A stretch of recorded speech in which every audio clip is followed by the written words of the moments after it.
În căutarea unei mașini de calitate, vine sezonul rece, un SUV, o mașină șmecheră. Deci, pe cuvântul meu, haideți să o descoperim împreună. La față, Distronic, avem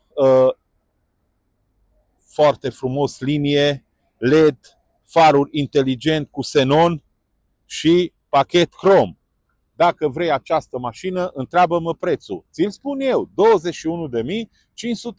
euro. Poți să-l achiziționezi și în rate, 559 de euro pe lună, prin TBI Bank sau prin Porsche Leasing. Ei bine, dacă vă place această mașină, 93 de lei pe zi. Kilometrajul 178.000, 205 căluți. Hai să o descoperim mai departe. Ante de aliaj, o culoare deosebită. Eu zic că este nici nu știu ce să vă zic, dar când se întunecă, este neagră. Hai să vedem și portbagajul. Senzor parcare față-spate. Portbagaj, deschide-te. Hops, hops, hops. Uite-te, bobiță. Hai mai aproape, bobiță, să vedem aici. Uite, compartiment, tot ce dorești. Imaculată această mașină. Vrei să o descoperim și în interior? Eu vreau. La interior ești într-o mașină foarte frumoasă. Suport pahare, stânga-dreapta, spațiu de depozitare, boxe, cum va arăta colegul meu Bobiță, mai multe, cu tuitere sau cum îi mai zice, tuitere. Zi tu, Bobiță, cum îi zice, tuitere. Aici avem încălzire pentru pasagerii din spate, deci este 4 ori climatronic. Uitați, avem și aici, interiorul este deosebit, o culoare, nu știu cum să vă zic, nu-i nici coniac, nici ciocolată, e un fel de ciocolată cu lapte.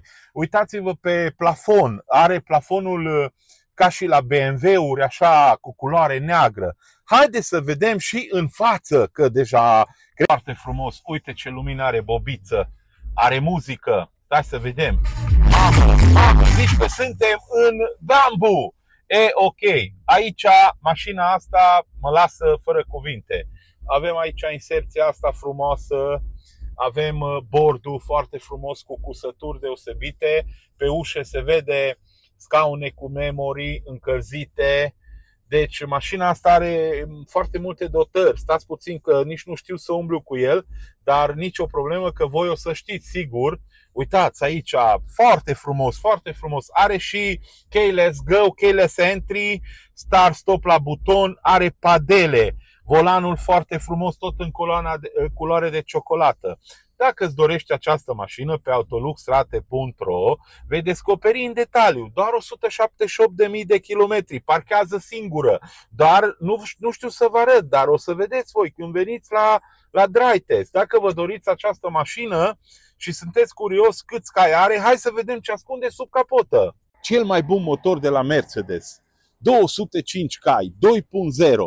Ei bine, dacă vă doriți mașină de la Autolux Rate, alegeți inteligent, aveți garanție, puteți achiziționa rate. Dacă vă grăbiți până la finalul lunii, puteți fi norocosul la 5.000 de euro, care partenerul nostru TBI extrage în fiecare zi. Pentru mai multe detalii, consultă pagina noastră și lasă un comentariu dacă îți dorești această mașină.